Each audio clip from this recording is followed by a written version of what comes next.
Good morning student, मेरा नाम देवाशीष है और हम यहाँ पे रेलवे का मोस्ट इंपॉर्टेंट क्वेश्चंस करवाने वाले हैं।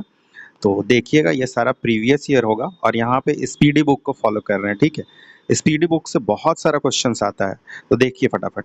फर्स्ट क्वेश्चन आपके स्क्रीन पे, एनिलिडा ग्रुप में मुख्यतः कौन सा जंतु आते हैं? तो एनिलिडा में जोंक आता है और केचुआ आता है। ठीक है, देखिएगा जो केचुआ होता है, देखिएगा इसका बॉडी जो है इस तरह से सेगमेंट में बटा रहता है। ठीक है, समझ में आया कि नहीं? आगे देखते हैं हम लोग।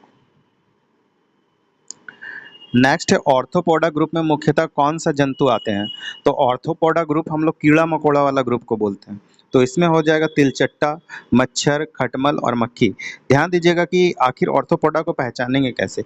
जिसका पैर टोटल 6 होगा, 3 का ग्रुप में बना होगा। ठीक है, और बॉडी जो है 3 सेगमेंट में होगा, इस तरह से 3 सेगमेंट बॉडी में होगा। जैसे ये एंट बनाकर दिखा रहे हैं आपको, देखिए इसका जो है ये 3 पैर इधर। ठीक है, तो ये जो है बॉडी 3 सेगमेंट में और टोटल पैरों की संख्या 6। आगे चलते हैं मोलास्का। मोलास्का ग्रुप के अंतर्गत मुख्यतः कौन से जंतु या कीट आते हैं? तो ये हो जाएगा घोघा और सीपी। तो देखिएगा, घोघा जो है अपने स्नेल जिसको बोलते हैं, वो अपने ऊपर जो है एक सेल लेकर घूमती है। क्लियर? आगे चलते हैं। नेक्स्ट है, इक्नोडर्मेटा संघ के अंतर्गत मुख्यतः कौन से जंतु आते हैं? तो इसके अंदर आएगा तारा मछली, ब्रिटिल स्टार, ये सब आएगा। आगे चलते हैं। मनुष्य का पाचन क्रिया का प्रारंभ कहाँ से होता है? तो ये होता है मुख से, मुंह से स्टार्ट होता है पाचन क्रिया और खत्म होता है एनस पे। किस पे खत्म होता है? एनस पे। आगे समझते हैं। सिराएं द्वारा कौन सा रक्त प्रवाहित होता है? तो सिरा का सबसे पहले इंग्लिश में बोलते हैं वेन, वेन, VEIN, वेन। और वेन में जो होता है अशुद्ध रक्त, यहाँ पे अशुद्ध रक्त का मतलब है डीऑक्सीजनेटेड ब्लड। डीऑक्सीजनेटेड ब्लड मतलब कि उसमें ऑक्सीजन नहीं होगा। क्लियर? आगे चलते हैं। धमनी द्वारा कौन सा रक्त प्रवाहित किया जाता है? इसी का देखिए उल्टा पूछा गया है, तो वहाँ वेन था, यहाँ पे आर्टरीज है। आर्टरीज है। ठीक है, तो आर्टरीज में कौन सा रक्त? शुद्ध रक्त। आगे चलते, कौन सा विटामिन जल में घुलनशील होता है? तो विटामिन बी और सी जल में घुलनशील होता है और उसके बाद जो विटामिन बच गया वो फैट में घुलनशील होता है। यानी उसको कैसे याद रखेंगे? KEDA, कीड़ा। ठीक है, विटामिन के, विटामिन ई, विटामिन डी और विटामिन ए किस में घुलता है? वो फैट में घुलता है। ठीक है, वसा में। आगे चलते हैं। सोडियम का कार्य क्या है? सोडियम जो है ये रक्त दाब को नियंत्रित करता है। ठीक है, और ये जो जल में को भी संतुलन बनाए रखता है बॉडी में। आगे चलते हैं। ये देखिए, नेक्स्ट है RRB चेन्नई 1992। क्लियर? तो पोटेशियम का क्या कार्य है?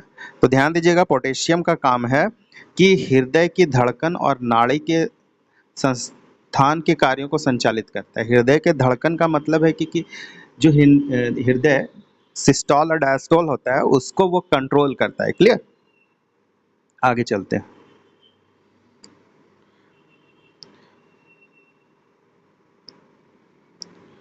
ग्लूकोज बिना ऑक्सीजन की उपस्थिति में मांसपेशियों की प्रतिक्रिया कर क्या बनाता है? तो ये बना देता है लैक्टिक अम्ल।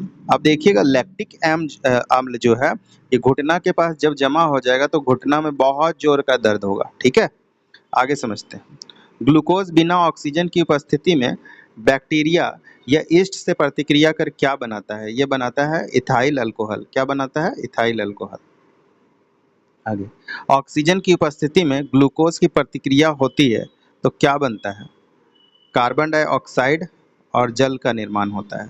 ऑक्सीजन की उपस्थिति में ग्लूकोज की प्रतिक्रिया, जैसे हम लोग ध्यान दीजिएगा कि हम लोग जब माउथ में रखते हैं ग्लूकोज पाउडर आता है ना, वो माउथ में रखते हैं ग्लूकोज पाउडर, तो अब क्या होता है? वो गल जाता है और गलने के बाद पानी बन जाता है और फिर उसके बाद उससे कार्बन डाइऑक्साइड भी बाहर निकलता है।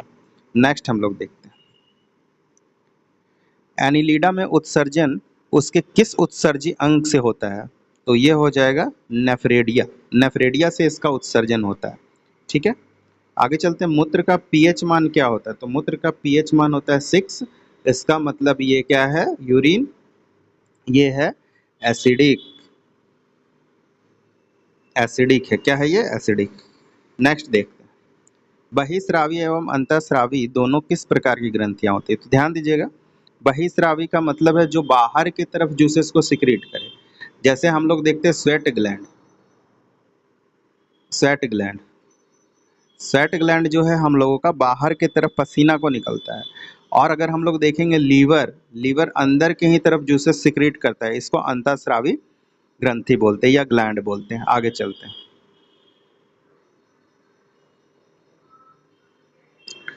आगे हम लोग देखते हैं पीयूष ग्रंथि या पिट्यूटरी ग्रंथि को किस अन्य नाम से जाना जाता है, तो इसको जाना जाता है मास्टर ग्रंथि के नाम से। क्लियर, किस ग्रंथि के नाम से? मास्टर ग्रंथि।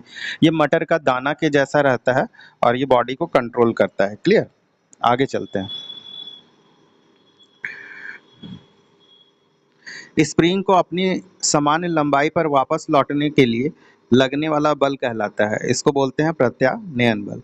यानी कि स्प्रिंग को जब हम लोग खींच लिए हैं तो इसको फिर से अपने शेप में आने के लिए इसको क्या बोलेंगे? प्रत्यानयन बल। आगे चलते हैं। ये जम्मू में आया था 1992 में। क्लियर। पौधों के लिए सबसे अच्छा उर्वरक कौन है? तो कंपोस्ट है। तो देखिए कंपोस्ट कैसे बनाया जाएगा।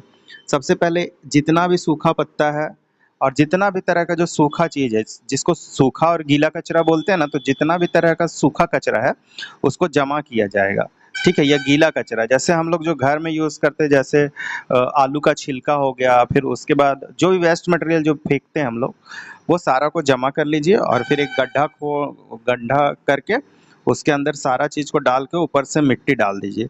और मिट्टी डालने के बाद लगभग 3 मंथ के अंदर वो सड़ गल जाएगा और वो मिट्टी जैसा कुछ हो जाएगा। इसी को बोलते हैं कंपोस्ट। ठीक है, आगे चलते हैं। पेट्रोलियम किस प्रकार के चट्टान में पाया जाता है? तो पेट्रोलियम अवसादी चट्टानों में पाया जाता है। क्लियर, आगे चलते हैं। गुब्बारों को उड़ाने के लिए काम में लाए जाने वाली गैस कौन सी है? तो ये हो जाएगा हीलियम।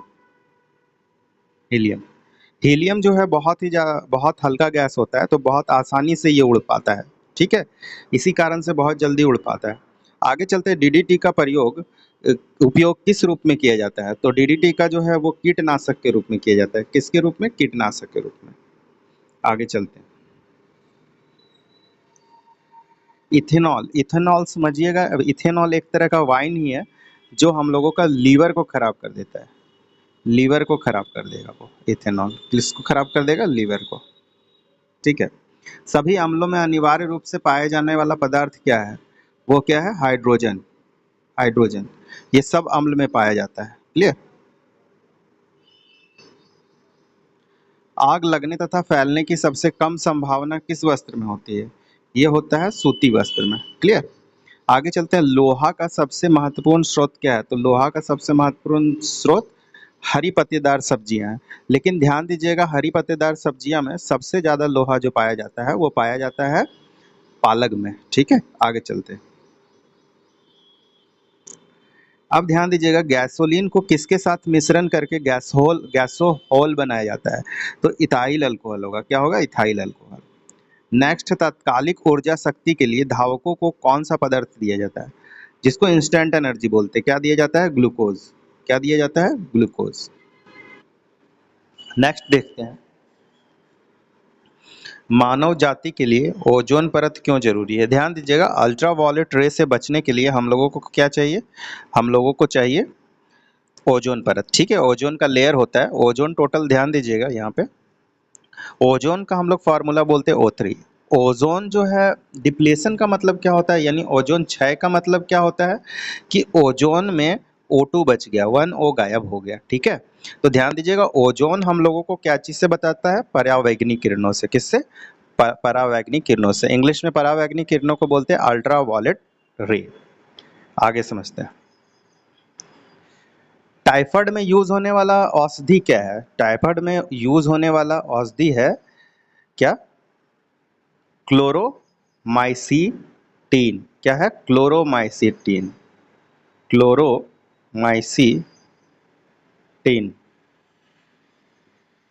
नेक्स्ट चलते हैं हम लोग।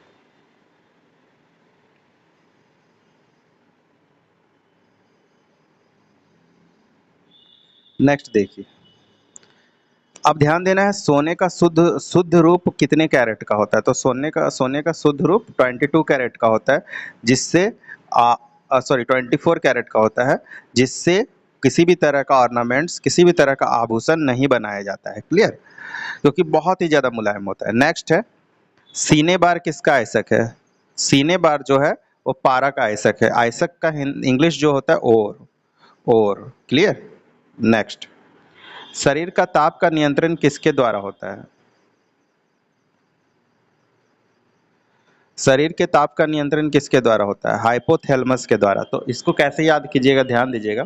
थैलेमस में हम लोग देखेंगे, थैलेमस को हम लोग याद रखेंगे थर्मस से। क्लियर? तो ध्यान दीजिएगा, शरीर का ताप नियंत्रण होता है हाइपोथैलेमस से।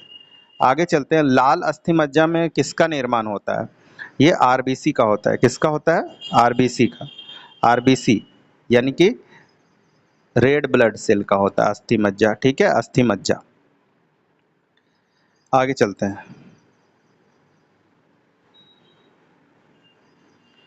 आगे है, अब ध्यान दीजिएगा, वर्टिब्रेट का मतलब होता है बैकबोन। वर्टिब्रेट, जिसको हम लोग कोसोरुक दंड कहते हैं। ठीक है, इसमें टोटल कितनी हड्डियां होती है? 33। तो ध्यान दीजिएगा, इस तरह का इसमें बिट बना रहता है, इस तरह का, और जुड़ा रहता है। ये टोटल कितना हड्डियां है? ये टोटल है 33 हड्डियां। क्लियर? कोई प्रॉब्लम नहीं। नेक्स्ट क्वेश्चन है, बीसीजी का पूरा नाम क्या है? तो बैसिलस कैलमेटे ग्यूरिन। ठीक है, बीसीजी का पूरा नाम। और बीसीजी जो है टीबी से बचाने के लिए दिया जाता है। टीबी पहले जो है बहुत ही खतरनाक बीमारी था, लेकिन आज के टाइम में टीबी खतरनाक बीमारी नहीं है, क्योंकि टीबी का वैक्सीन अवेलेबल है। क्लियर? आगे चलते हैं, एथलीट फुट नामक रोग किससे होता है? तो एथलीट मतलब कि ये हो जाएगा हाथी के पाँव जैसा। किसके जैसा? हाथी के पाँव जैसा। तो ये होता है किसके द्वारा? कवक के द्वारा। किसके द्वारा होता है? कवक के द्वारा। आगे चलते, दमा भी जो होता है, जिसमें लोग खांसते रहते हैं लगातार, और सिर्फ खांसते नहीं है, ऐसे खांसते हैं कि सूखा रहता है खांसी। क्लियर? इसको बोलते हैं कवक। कवक से ही होता है। आगे चलते हैं, फलेरिया नामक रोग किस कारण से होता है? ये कृमि वॉर्म्स के कारण से फलेरिया होता है। ठीक है, नेक्स्ट चलते हैं, जब एक वस्तु के वेग को दुगनी कर दिया जाएगा, तो ध्यान दीजिएगा उसकी गतिज ऊर्जा पे क्या फर्क पड़ेगा? तो ध्यान दीजिएगा, गतिज ऊर्जा को हम लोग के ही बोलते हैं, kinetic energy equal to half M B square. Half M B square. अब देखिएगा, यहाँ पे वेग है, क्या चीज? वेग भी है। वेग जो है भी स्क्वायर है। अब ध्यान दीजिएगा, वेग को बोला गया है दोगुनी, तो वेग को हम लोग टू गुनी, यानी 2 का स्क्वायर कितना हो जाएगा? 4। तो देखिए 4 क्या हो गया? चौगुनी। कोई प्रॉब्लम है? Very easy. नेक्स्ट चलते हैं, माइटोकॉन्ड्रिया का हिंदी नाम को क्या बोलते हैं? तो वो बोलते हैं सूत्रकनिका। ठीक है, जनरली ये सब क्वेश्चन नहीं पूछा जाता है आज का ट्रेंड में, लेकिन जान लीजिए। आगे चलते हैं हम लोग, वट वृक्ष पादपों के किस वर्ग में आता है? वट वृक्ष हम लोग बोलते हैं बरगद के पेड़ को। ये आता है आवृत्ति बीजी, यानी कि एंजियोस्पर्म। ठीक है, एंजियोस्पर्म। आगे चलते हैं, flame of the forest, one की ज्वाला का क्या अर्थ है? इसका मतलब है कि पतझड़ में फूलते हैं और लाल फूल बिखरते हैं वन में, इसी को वन की ज्वाला बोला जाता है। लाल लाल पूरा हो जाता है। ठीक है, आगे चलते हैं, पेंसिलिन किससे बनाया जाता है? तो पेंसिलिन बनाया जाता है कवक से। ठीक है, लाइकेन को दो जीवधारियों का सहजीवी सहचर समझा जाता है। जो दो जीवो कौन से हैं? तो वो हो जाएगा शैवाल और कवक, ये दोनों मिलकर लाइकेन बनाता है। ठीक है, आगे चलते हैं,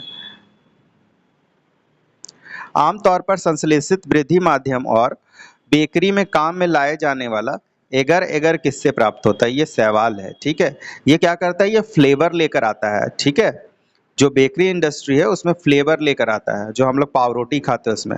लौंग किससे प्राप्त होता है? लौंग जो है वो फूल है, पुष्पकली से। ठीक है, नेक्स्ट हम लोग देखते हैं, चलिए नेक्स्ट, आज के लिए इतना ही। नेक्स्ट हम लोग देखते हैं कुछ और क्वेश्चंस नेक्स्ट वीडियो में। आज के लिए इतना ही, धन्यवाद। प्लीज़ मेरे चैनल को लाइक शेयर सब्सक्राइब करें। Thank you.